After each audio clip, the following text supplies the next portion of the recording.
Hi everyone, welcome to another episode of Fall in Love with Your Business Again.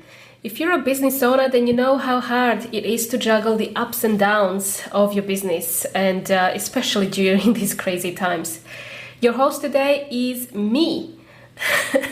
If you've been listening for a while, then I'm pretty sure you'd know me by now, but for those of you who are just tuning in for the first time, my name is Jovana and I'm the founder of bumperleads.com.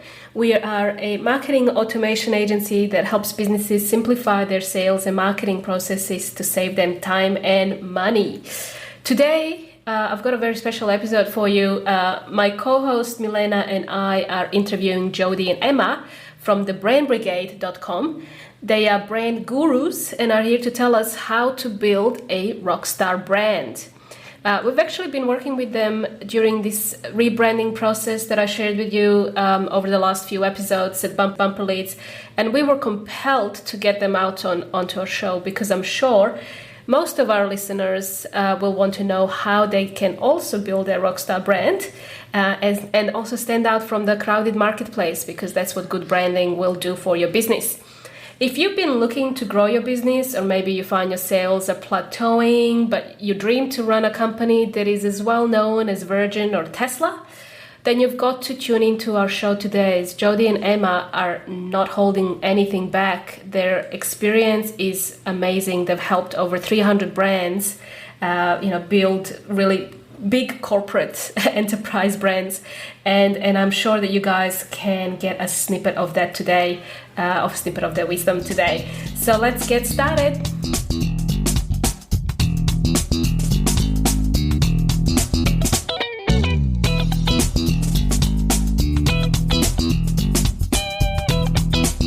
Hi everyone. Today we're super excited to be interviewing these two amazing women, Jody and Emma, who are on a mission to help business women kick ass by creating rockstar brands. Throughout their career, Emma and Jody have helped build over 300 brands and have built their own multi-million-dollar agency called Tiny Hunter. And you would have heard us talk about Tiny Hunter in the previous episode. This is why we brought them in. And they believe that knowledge is power, so that they had a calling to launch this awesome education platform for women who want to build great brands. And it's called the Brand Brigade. So the Brand Brigade is about empowering all businesses to take a more strategic approach to brand building. And this is something that is normally reserved for large organizations with big budgets who can afford, expensive branding agencies. However, you can now afford this through the Brand Brigade with Jody and Emma, who have packaged that all wisdom into online courses that you can consume at your own pleasure. So welcome, Jody and Emma. Welcome to our podcast. Thank you so much, Jovana. Thank you so much for having us. We have been really excited, Milena and I. So Milena is here, and if you're actually, you might be listening to this on the podcast, but we're also on YouTube, so you can see us if you'd like to watch this on big TV. And Milena and I were just really, we spent around maybe 2 hours talking about our new branding, how excited we are. And this podcast is all about helping business owners fall in love with their businesses, and I think you guys have helped us do that in our businesses through the whole branding process that we went through. So we're super excited. Nice. We're really, really pleased that that's been the outcome, because you go into business with so much passion that you want to continue to be in love with your business and to continue to get up every day and be super excited about your business. Yes, and that's what we want our listeners and what viewers to experience. So let's think about something that maybe our listeners would really appreciate, and let's get to the point. How do we build a rockstar brand? I think one of the really important things to think about with building a rockstar brand is taking the time in the beginning to really clearly articulate the strategy and the positioning, because I think it's really easy to talk about marketing because that's kind of shiny and fun, but marketing only really works if you've got the right foundations. So we've defined our process, which is 9 steps for being a rockstar brand. And that is, your purpose and your values, points of difference, and all those sorts of things. So you need to define that first. Then you need to bring it to life. So that's where you get into the brand identity and your tone of voice and things like that. And then once you've got all those foundations, then it's about the amplification, which is the marketing side of things. So that is how you build a rockstar brand. Without cutting any corners, right? Yeah. Yeah, that sounds like a lot of people would cut corners when it comes to their own brand building. I think brand is a logo. It's something more, isn't it? Yeah, no, absolutely. I mean, brand is basically your perception out in the marketplace. It's how your audience perceives you. And so in order to create that perception, it's quite holistic. It's not just about that logo. And so it's, there's quite a process in creating that perception. And, through our Rockstar brand course, we take people through that journey in terms of all the points and the pillars to create that perception. And it's funny, when we do start working with particularly small business, they're very good at their product or their service. And, that's where they put all their energy and all their passion. But what they don't realize is that you have to actually set up the foundations and get that strategy right for your brand to really grow and succeed and connect with your target audience and achieve the sales that you desire. It's kind of like we like to use the analogy of like if you're building a house, you don't just jump into building it. You have to plan it really carefully. Where's the bathroom going? What's and even in the visuals, what's the wallpaper is going to look like? What's the color palette? So you've got to plan it all really carefully before you go out gung ho into the world. It can, if you don't have the right foundations, your house can just topple down on you. Exactly. That's what we're talking about. It might look okay for a little while, but it's not going to last the distance. Not in this Australian weather. What about someone? I'll just jump in. So if someone is just starting out, obviously they have a small budget to start with branding. What would you advise them to start with first? How should they think about their brand at the beginning of their journey? Yeah, it's a really good question, because you can look, if you've got the budgets and you want to set up strategically right from the beginning. Obviously, that's a really good thing to do from right from the get-go, making sure that you're appealing to your target market and you're set up for growth. However, we're also big believers in making sure that you do have a great product or a business or a service that people are going to want and love, and that it's really geared towards what your customers want. So we do believe in kind of getting to market, creating a minimal viable product, and then testing it and seeing what resonates and what works, and then making sure you've got a good proof of concept. And then once you're really sure about that, then you can invest and put more money into actually working strategically. So sometimes it might be you want to get the branding right from the beginning, but others might be a year or two into launching your business before you then come back and really get the strategy set. I think that's really good, because when we started out, we didn't really actually know much about branding, and we thought we knew branding with logos and experience, but after we worked with you guys, the whole new world has opened up.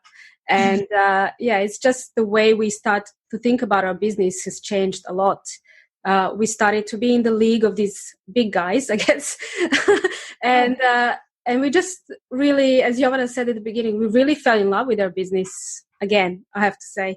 Let's say someone has been in business for a while and they've got this proof of concept. At what point in their journey should they think about now going through a rebrand? Because we've been doing this 5 years, Bumper Leads, and we've had a couple of small rebrands in our own way. But when we, did the whole rebrand with you guys, that was obviously different. So when should somebody really go through a rebrand after they have that proof of concept? Actually, maybe can I add, why should we rebrand? Should we be rebranding? Yeah, we definitely don't believe that people should just rebrand for the sake of rebranding. It's all about identifying a problem. So if you have a problem which we can put down to branding, then we know that you might need to look at the brand and do a rebrand. So some examples of problems might be, am I not making enough sales? That's the big one. Am I finding it hard to build a following or build an audience? Do I not get many referrals? What else? Not attracting the right customers. So you've got people coming to you, or people are not prepared to pay what you think your service or product is worth, because maybe you're not reflecting its worth. Yeah. So when you kind of hit those problems, you go, okay, yeah, this is a good indication that you may have a branding problem. Yeah. And I mean, a lot of the businesses we talk to, majority of them don't know it's a branding problem. It's all those other things. People might think that they need to do more marketing or they need a new website or things like that. But most of the time there's a fundamental branding problem. So just doing a new site or doing new marketing is not going to fix it. It's a Band-Aid approach. They've got to get back to the foundation, getting really clear on, what their point of difference is, who their target market is, what's the emotional and rational benefit of their brand, how are they actually solving problems for their customers, and getting really clear on those things. What's the personality of the brand? What are your values? Getting those foundations right and making sure it's connecting with your audience. Do you guys have like brands that you admire? Oh my gosh, I'm a brand junkie. You would never have guessed. I mean, I once was in Italy and I fell in love with an Italian brand, Ortigia. It's called Ortigia. It's a beauty brand. And it wasn't really global at that stage. And I was just walking the back streets of Florence and I came across this amazing shop front with all these really bright colours and beautiful designs and these bars of soap that were translucent and just so beautiful. And I was like, oh my gosh. And I just had such a crush that I actually stalked the founder of the brand until they agreed to meet me. And I went and met them and just, was having a moment. But yes, at the moment, I really love the brand Go To by Zoe Foster Blake. And she's Australian. She's a beauty writer and comedian, and anyway, she's a fantastic woman. But what I love about her brand is that she's actually kind of flipped beauty on its head. So she's made it really accessible and fun. I mean, I feel like beauty always had a bit of an elitist feel to it, and it's almost like you had to be a supermodel to engage with these beauty brands. But yeah, I love the way that she's positioned the brand and she's made it really fun and accessible. One of the brands I really love, just to take it to a different extreme from beauty, is Who Gives a Crap. So I don't know if you know them, yes. But yeah, so they recycled toilet paper, subscription model. I think they're great on a number of fronts. I think they've solved a pain point for people. So running out of toilet paper is a nightmare. And, if you're on a subscription, that doesn't happen. They donate 50% of their profits to build toilets in developing countries, which is amazing. But I think also just from a brand point of view, they've really got a unique identity. So they've got a really kind of cheeky tone of voice and they bring that to life really consistently. The other thing I really like about them is that they are big believers in that idea of testing, I guess not waiting till something's perfect. They like to put things out to a small group, test them, get the feedback and iterate. And I think that's a really smart way to run a business. Milena is like, I'm on their newsletter. I get their newsletters and they're really fun. Yeah, they're fun. Yeah, I think Milena subscribed to it during the pandemic, right? I was a bit late. A bit late. There was a huge. I had to be on a waiting list. Oh, I know, right? Yeah, very popular. Yes, it's quite topical this year. Toilet paper, isn't it? Yeah. So I think we've got a list of questions. We can just run through them if that's okay. Yeah, go for it. So let's say we've got this rebrand. We've done the whole rebrand with you guys. How do we ensure that there's consistency now with branding, with the voice, with the colors, with the whole identity remains true as we've agreed? Yeah, I like to say it's like the really unsexy but most important part of branding is the consistency. So you've spent this time, you've defined your brand properly, you've brought it to life. Now it's all about consistency. So like you mentioned, having a tone of voice so that people have a reference in terms of when they're writing copy, how it should sound. Brand guidelines is something that you can have, which you can use internally and you can also give to third parties. And then I guess someone that's being a bit of a brand guardian that has that eye of, is this on brand or not? Because I think we can tend to get a little bit bored and want variety, but that's because we're exposed to our brands all the time. We need to be consistent. It's not about, what we feel like doing on any given day. It's making sure that we're being true to the brand. It's so important. Yeah, and on that note, we are watching you. Oh no, you're following us on social media, Yeah. following us everywhere. Can you can you outsource branding? Like, can you outsource that Responsibility. Yes. responsibility to someone?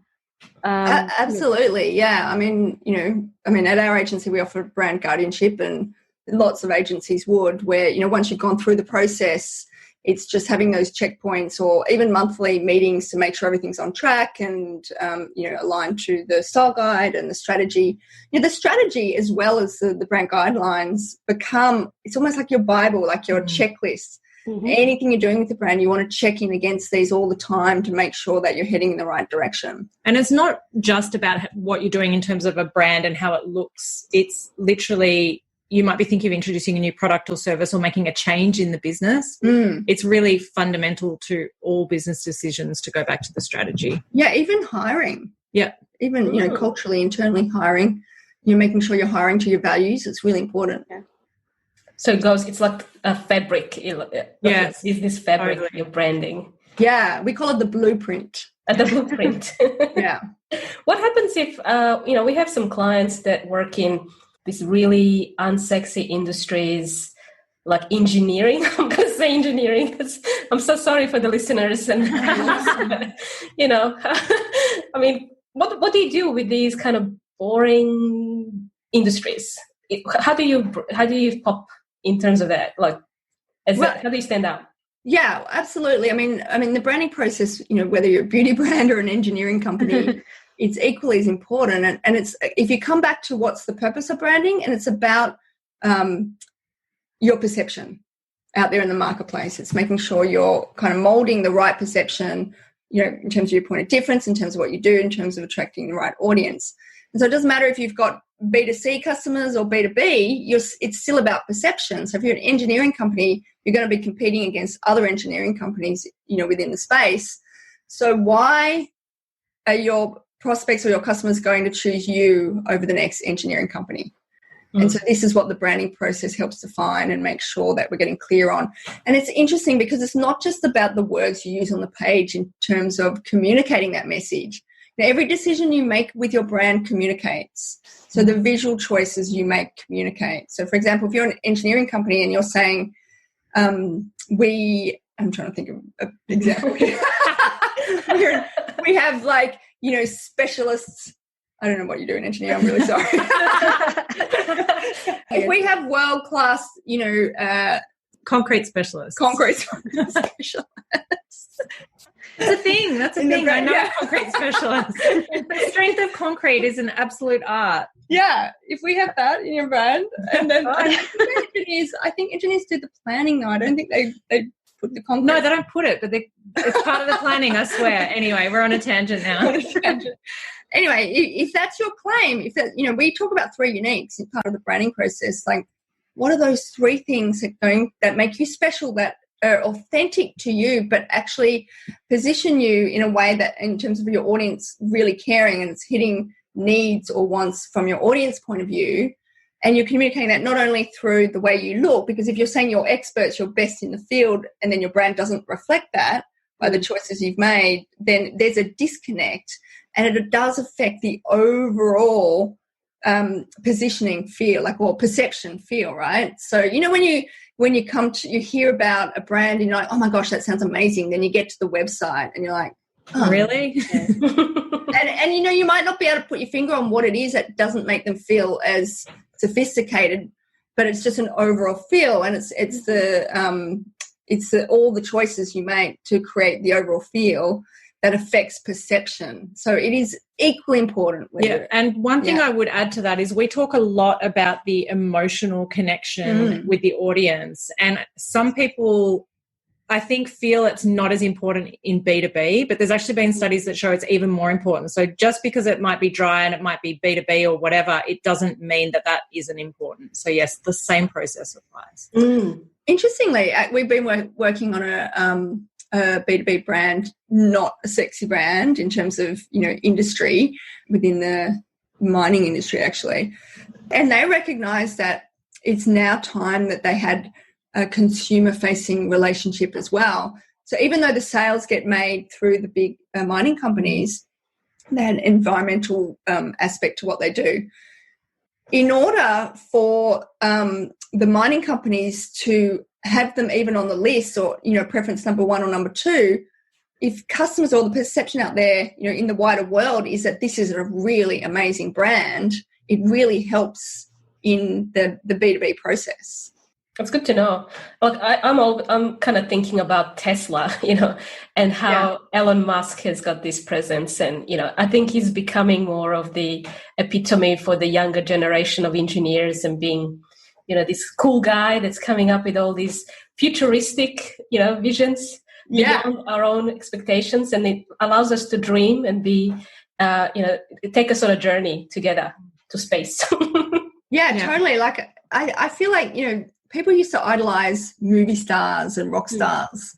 And I feel like now we're in an era where the founders of brands, because brands have such huge impact on the world, almost have become those rock stars. Hence the Rockstar brand method. Yeah, that's why we call that our course name, because you can become, super famous and someone that people aspire to, as the founder of a brand. I'm going to add this Richard Branson from Virgin. He's done a good job of, making himself as the brand of Virgin. And and he's also one of the figures that people aspire to, and they always quote, and he's like this cool, or similar to Tesla.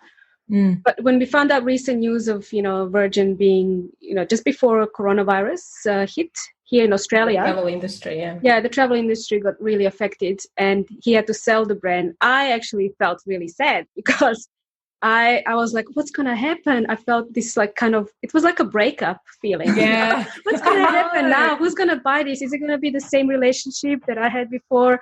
I really enjoy flying Virgin Air, and it was just interesting to be part of it, to experience that. And why am I so attached to this brand? It's a really good observation, Milena. Like, what brands that do branding really well, they're very, very good at building a tribe. Yes. How they do that is not just about what you do and how you do it, but it's why you do it. And Richard Branson is the master at this. He's been able to articulate his bigger purpose in the world. And when that belief system, that bigger purpose, aligns with what you resonate with, then you connect with the brand on an emotional level, and it creates a really strong bond, bond that's not easily broken, and it actually becomes even more important than your relationship with the actual product. Yeah. So, and Richard, I'm calling him first name, like I know him, my best friend here. He's a master at that. So when you have any kind of interaction with the brand, the foundation of it is, can you even guess? Can you guess what the core thought behind the Virgin brand is? Fun. Yes. It is. It is. It's like the foundation of the brand is anti-establishment, fun-loving. So he's always kind of, you've got that really cheeky attitude to the brand, and bit of a rebel. Rebel. And so Jodie's mention about consistency is so important. He's able to actually show that through all aspects of the brand. So it doesn't matter where you interact with the brand, you get that feeling. And then you're able to categorize Virgin, go, oh, it's all about this. And that's amazing, because, I'm a rebel and I'm anti-establishment, and I really resonate with that message, and therefore this is my brand. And you can see how you can create that really strong emotional bond with a brand. Yeah. And he's increased. Yeah, sorry, Yelena. Yeah, he's increased the value of Virgin that way, right? Oh yes, absolutely. So it wasn't really hard to sell the business, right? It's just continuing his legacy, really. Yeah, absolutely. Yeah. So is this something? Let's talk about the Brand Brigade. Just on that point, just quickly, I don't think you should feel too sorry for Richard Branson.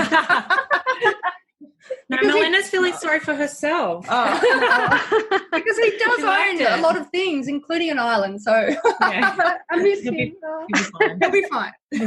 Chilling on Necker Island. Yeah. He's already moved on from our relationship. Yeah. I was just going to say, so, I mean, with the listeners who are tuning in, they're obviously, somebody might be looking to use this opportunity over the Christmas period, because we'll be publishing this maybe next week, I think. Yes. And so they'll be working and thinking maybe on holidays, but they could be working on their branding too. Because I think it's a perfect time.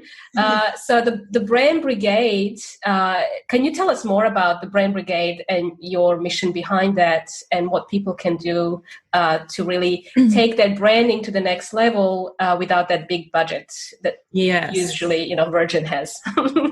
Yes. So we launched the Brand Brigade at the beginning of this year really because we wanted to take everything that we'd learnt in the last 20 years or so building brands and make it actually accessible for smaller businesses. So our mission is really to change the stat that is a little terrifying, with over 50% of businesses failing in small businesses in the first 5 years.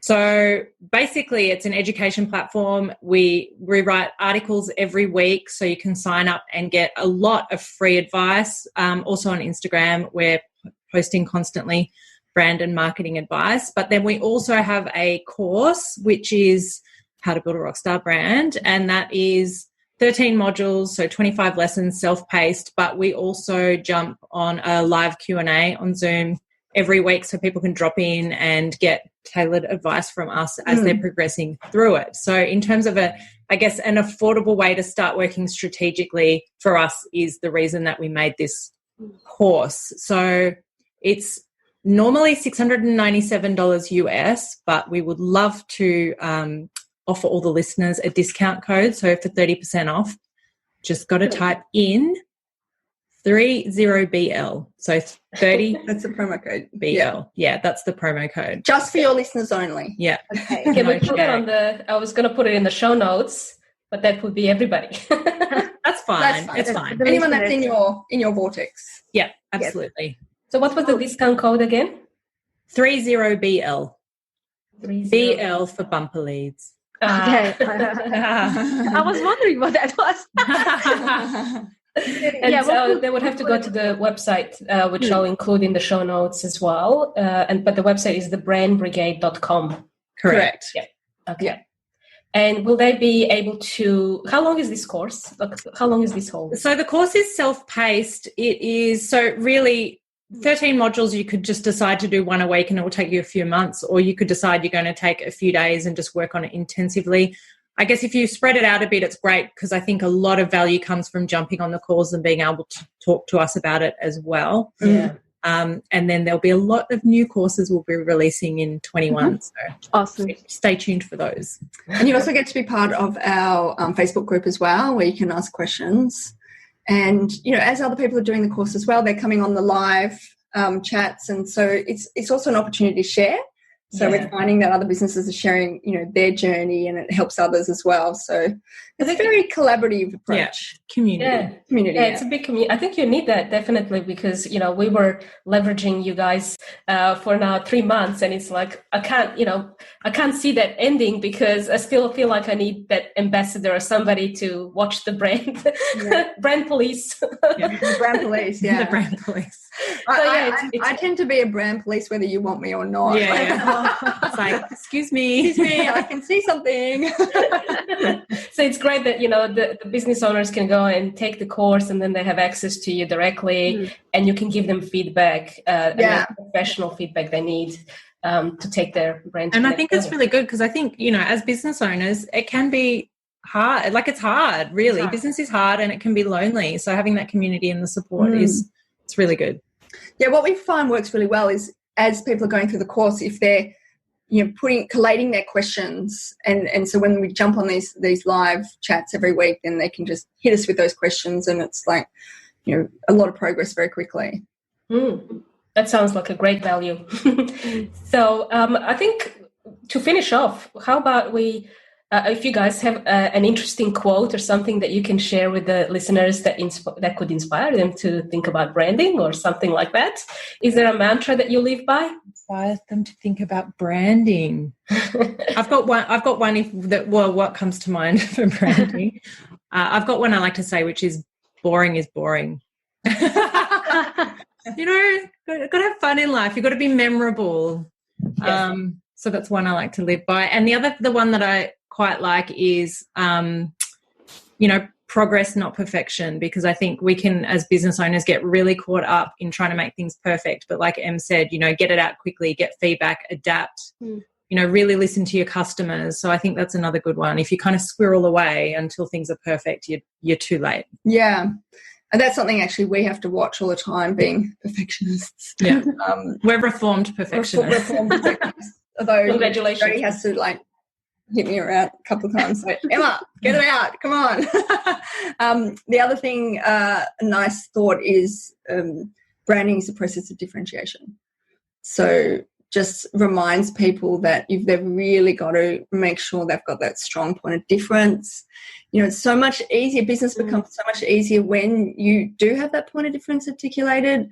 And so it's very easy for people to see why they might go for your product or service over another. If you kind of just are in this sea of what everyone else is doing, you have to spend so much time on marketing and money on marketing to actually achieve that growth. So that's a good thing to always remember. Sounds great. Yeah. Thanks for sharing. I think, Joanna, do you have any other questions? No, I think that's it from us. Thank you. It's been so good chatting to you ladies today. Thanks for having us. Thank you so much for having us. And we're watching you. Yeah. We can't wait to see where Bumper Leads goes for the future. And we're always here to support you. Thank you, guys. Thanks for your time.